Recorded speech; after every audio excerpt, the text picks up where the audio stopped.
We are now in the dungeon.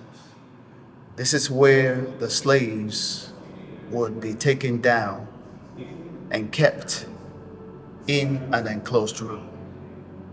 You can imagine as they're walking down the steps and coming to this dark dungeon.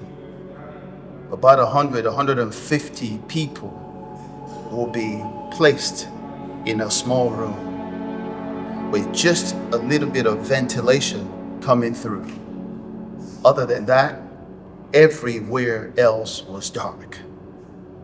There were no facilities for them. They were treated more like animals than human beings. This is the kind of depravity that one human being can exert on another one. And the source of that depravity at the end of the day is financial. Everything really was about financial gain. To the traders, these poor Africans were nothing more than silver and gold.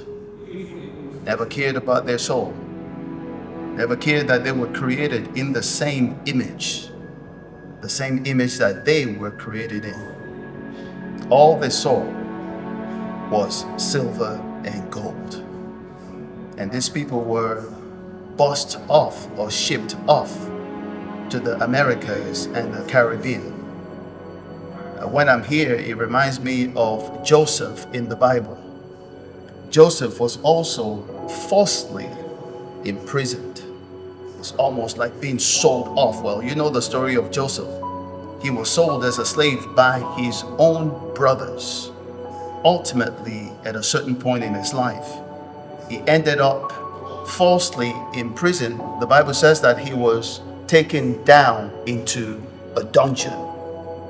I can imagine Joseph also having experienced something like this, where he was unceremoniously treated more like cattle than a human being.